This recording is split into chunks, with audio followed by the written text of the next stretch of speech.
কিন্তু এই যে মেয়ে, তুমি যে 8-10টা ছেলের সাথে জেনা করেছো, তোমার ইজ্জতের কি হবে? তোমার যে সতীত্ব তুমি নষ্ট করেছো। তুমি তো বিয়ের পর কোনো ঘরে গেলে সে হাজবেন্ডও বুঝতে পারবে তুমি আর সতী সাথী নও। তখন তোমার কি হবে? আর এটা যে এত ভয়াবহ মহামারী আকার ধারণ করেছে না, যে অনেক ক্ষেত্রে দেখা যায় স্বামী অফিসে যাওয়ার সাথে সাথেই বয়ফ্রেন্ড বাসায় হাজির। এই যে বাক্সে বাক্সে বন্দি জীবন বললাম, বাক্সে বাক্সে বন্দি ফ্ল্যাটের ভিতরে তো ঢুকলে আর বোঝা যায় না ভিতরে কি হচ্ছে।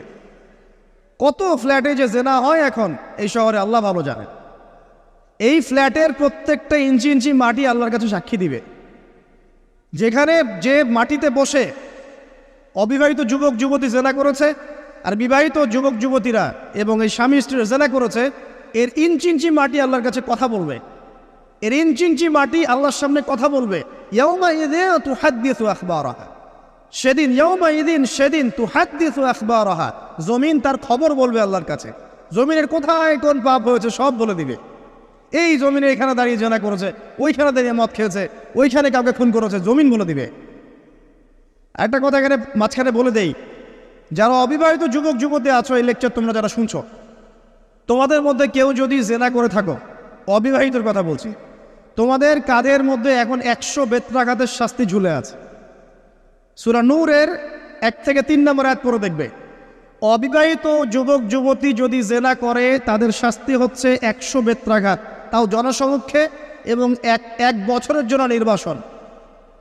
এই বিধানগুলো যদি পৃথিবীর কোনো দেশেও না থাকে, আসমানে আছে। মরার সাথে সাথেই এই বিধান কার্যকর হবে ইনশাআল্লাহ। বাঁচার মধ্যে কি একটাই উপায় আছে। এই লেকচার কানে চলে গেছে, অনতিবিলম্বে অজু করবে। অজু করে খালেসভাবে রাতের শেষ রাতে জায়নামাজ বিছাবে। জায়নামাজ বিছিয়ে আল্লাহর সামনে দাঁড়িয়ে 2 রাকাত নামাজ পড়বে। পড়ে নিজের পাপের কথা স্মরণ করে চোখ দিয়ে দরদর করে পানি ফেলে দিবে। আল্লাহকে সেজদায় গিয়ে বলবে, আল্লাহ আমি জেনা করেছি, আমাকে মাফ করে দাও। আমার এই পাপের কথা কেউ জানে না, তুমি জানো, মাফ করে দাও। এই মাফ নেওয়ার পরে আবার ওই যার সাথে করেছেন ওর সাথে আবার লিঙ্ক আপ করার চেষ্টা করেন না। আসো আমরা জেনা করেছিলাম, আসো বিয়ে করে নেই, এটা সলিউশন না।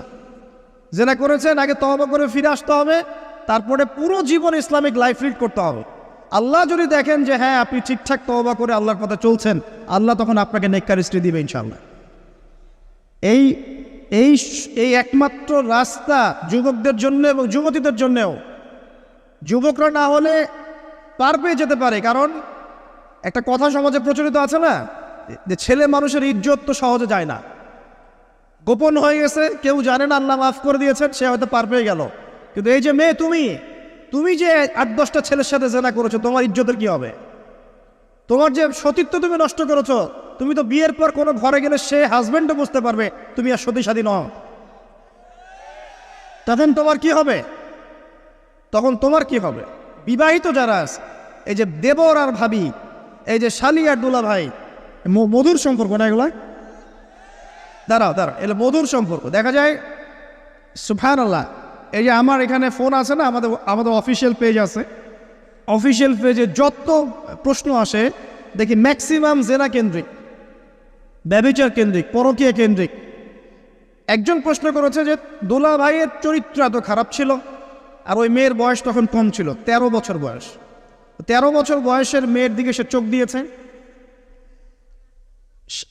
যাকে বিয়ে করেছে তার সাথে তো সম্পর্ক আছেই, যাকে বিয়ে করেছে ওর সাথে তো সম্পর্ক আছেই। তারপরে আপনার শালির সাথে সম্পর্ক। এখন শালির সাথে তার 2 বছর ধরে সম্পর্ক করার পর সেগুলোর ভিডিও ধারণ করে তাকে ব্ল্যাকমেইল করছে যে যদি আমার সাথে খারাপ কাজে সে রাজি না হয় তাহলে এই ভিডিওগুলো ভাইরাল করে ফেলবে। এই যে অনলাইনের যুগ, এখন তো মানুষ নিশ্চিন্তে মানুষ যে একটা প্রাইভেট লাইফ লিড করবে সেটাও করতে পারে না। প্রাইভেট লাইফের সব কিছু রেকর্ডেড হয়ে যায় এখন, হয় না? তো এটা একটা ফিতনা, মহাফিতনা। এখন সে রেকর্ড করেছে, এইভাবে ব্ল্যাকমেইল করে এই শালীর সতীত্ব নষ্ট করলো। 1 বছর 2 বছর না, 3 বছর ধরে। এখন এই মেয়ে প্রশ্ন করছে পেজের মধ্যে যে এখন তার মানসিক অবস্থা এতই খারাপ, সে জিজ্ঞাসা করছে আমি যদি আত্মহত্যা করি তাহলে আমার পাপ হবে কিনা। এই মেয়েটা যদি আপনার বোন হতো কি করতে না? আল্লাহ না করুক, এই মেয়ে যদি কারো মেয়ে হতো তাহলে কি করতেন আপনি? আপনার কাছের কেউ হলে আপনি কি করতেন?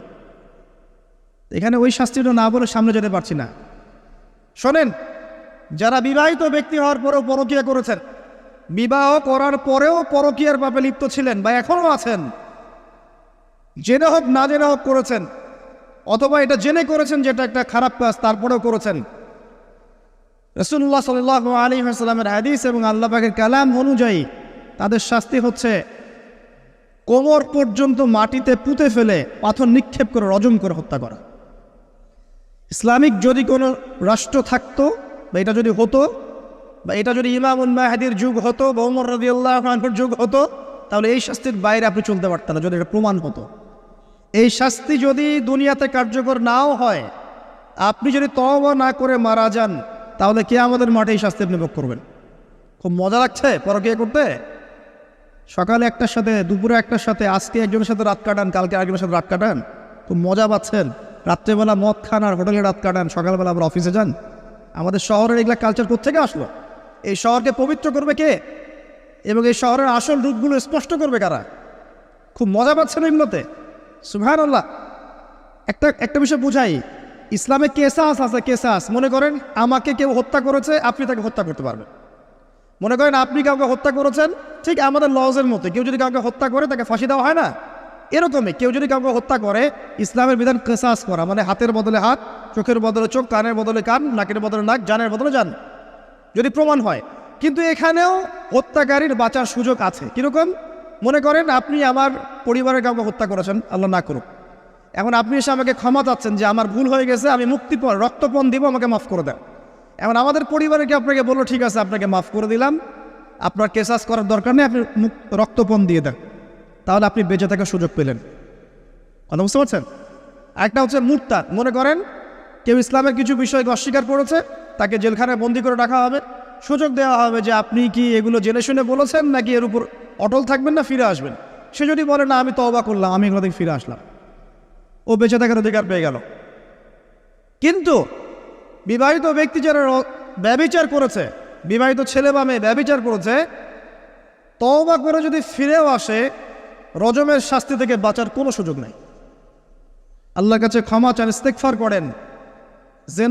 জেনার ফলশ্রুতিতে সমাজে মহামারী নেমে আসে।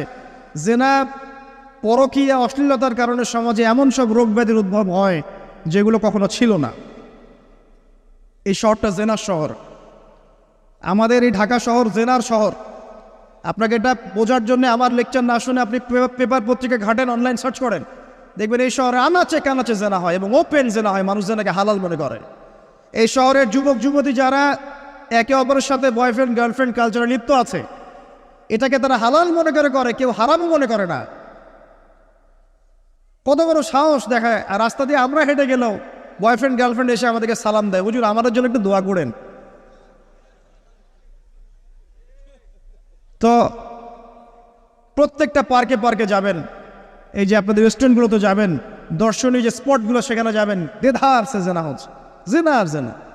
আমি এই যুগের কথাই বলছি। নবী সাল্লাল্লাহু আলাইহি ওয়াসাল্লাম বলছেন, আমাদের নবী বলছেন, আমার উম্মতের একটা অংশ, সবাই না, আমার উম্মতের একটা অংশ অবশ্যই জেনাকে হালাল করে নেবে, অবশ্যই মদকে হালাল করে নেবে, মদ পান করবে কিন্তু মদের নাম অন্য দিবে, এবং তারা গান বাজনা বাদ্যযন্ত্র নর্তকীদেরকে হালাল মনে করে নিবে।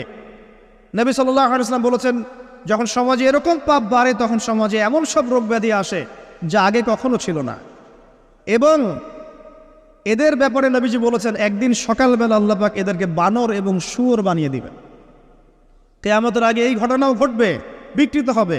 ভূমিধস, ভূমিকম্প, ভূমিধস এবং আকৃতির বিকৃতি, এগুলো আযাব আসবে আল্লাহর পক্ষ থেকে, এই জেনা, এই ব্যভিচার, এই পরকীয়া, নোংরামি, অশ্লীলতার কারণে।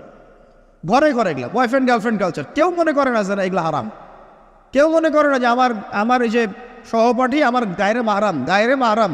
এই গায়রে মাহরাম শব্দটাই নাই। কাজিন, চাচাতো বোন, মামাতো বোন, খালাতো বোন, এই যে কাজিন, এরা জেনা করছে। কি দেখা বাকি রেখেছে এই যুগে আমরা দেখছি যে নিজের মেয়ের সাথে পিতার শারীরিক সম্পর্ক। পেপার পত্রিকা পড়েন, একটু অনলাইন ঘাটেন, দেখেন কোন যুগে আছেন আপনি। সমাজের ন্যায় অন্যায় হক বাতিলের মানদণ্ডই উল্টে যাবে। মানুষ ন্যায়কে অন্যায় মনে করবে, অন্যায়গুলোকে ন্যায় মনে করে নিবে। কোনো মানদণ্ড নাই, কোনো মানদণ্ড নেই। আমাদের শহরের এই অবস্থা, শান্তিতে কিভাবে ঘুমাবেন আপনি? নিশ্চিন্তে থাকবেন কিভাবে? কখন যে আল্লাহর গজব চলে আসে। কোরআনে একটা আয়াত আছে, যখন আল্লাহ পাকের গজব আসবে তখন শুধু জালেমদের উপর খাস করে আসবে না। আলেমদেরকে জিজ্ঞাসা করেন, আলেম ওলামাদেরকে জিজ্ঞাসা করেন, যখন আল্লাহর গজব আসবে জালেমদের উপরে শুধু খাসভাবে আসবে না, সবার উপরে আসবে। তা আমি খুব ভালো মানুষ, ওয়াজ করছি, নসিহত করছি, পার পেয়ে যাবো এমন ভাবার সুযোগই নাই। আপনাকে আপনার সাধ্য মতো অন্যায়ের প্রতিবাদ করার চেষ্টা করতে হবে। লাতা'মুরুন্না বিল মা'রুফ, নবীজি বলছেন অবশ্যই তোমরা সৎ কাজের আদেশ করো। ওয়ালা তানহাউন্না আনিল মুনকার, অবশ্যই অসৎ কাজে নিষেধ করো। আও লা ইউশিকান্নাল্লাহু আন ইয়াবআসা আলাইকুম ইকাবাম মিন, অন্যথায় আমি আশঙ্কা করি তোমাদের উপরে আল্লাহর পক্ষ থেকে বিশাল গজব আসবে। সুম্মা তাদউনাহু, এরপর তোমরা সবাই আল্লাহর কাছে দোয়া করবে, আল্লাহ গজব সরিয়ে দাও, সরিয়ে দাও। লা ইউস্তাজাবু দুআকুম, তোমাদের দোয়া কবুল করা হবে না। নবী সাল্লাল্লাহু আলাইহি ওয়াসাল্লাম বলছে মান রাআ মিনকুম মুনকারান, তোমাদের মধ্যে যে কেউ হুএভার হি ইজ, যে কেউ যদি কোনো মুনকার, নোংরা গর্হিত কোনো কাজ দেখে, তাহলে যেন ফাল ইউগাইয়ির বিয়াদিহি, তার সামর্থ্য থাকলে হাত দিয়ে যেন ঠেকায়। সামর্থ্য থাকলে হাত দিয়ে যেন ঠেকায়। যাদেরকে আল্লাহ পাক হাত দিয়ে ঠেকানোর ক্ষমতা দিয়েছেন তাদেরকে আল্লাহ পাক জিজ্ঞাসাবাদ করবেন, কেন ঠেকালে না তুমি? জেনার লাইসেন্স দিলে কেন? মদের লাইসেন্স দিচ্ছে কেন? ঠেকালে না কেন তুমি? অন্যায় কাজকে ঠেকালে না কেন? যদি তুমি না পারো, ওয়াইল্লাম ইয়াস্তাতি, যদি সে না পারে, তাহলে ফাল ইউগাইয়ির বিলিসানি, তাহলে যেন মুখ দিয়ে সেটা প্রতিবাদ করে। এই যে মুখ দিয়ে প্রতিবাদ করার ক্ষমতা আলেম ওলামার আছে, যাদের হাতের ক্ষমতা নেই, মুখের ক্ষমতা আছে। সেটাও যদি না পারো, ওয়াইল্লাম ইয়াস্তাতি, সেটাতেও যদি সে সক্ষম না হয়, ফাবিকলবি, তাহলে যেন অন্তর দিয়ে ঘৃণাটা পর্যন্ত করে। ওয়াবিযালিকা আদআফুল ঈমান, এটা হচ্ছে ঈমানের সবচেয়ে নিকৃষ্ট একটা অবস্থা, সর্বনিম্ন অবস্থা। এর নিচে ঈমানের কোনো অবস্থাই নাই। তার মানে অন্যায় দেখে আমাদের যাদের মনে কোনো ফিলিংসই কাজ করছে না, তার মানে আমাদের ঈমান নাই আসলে। সহজ কথা, ঈমানের সেই তেজ নাই আমাদের মধ্যে। আসুন, একটা ব্যাখ্যা এটাও হতে পারে সমাজে ন্যায় অন্যায় হক বাতিলের মানদণ্ড উল্টে যাবে। একটা জায়গায় যাচ্ছি, তার আগে একটা কথা বলতে ভুলে গেছি।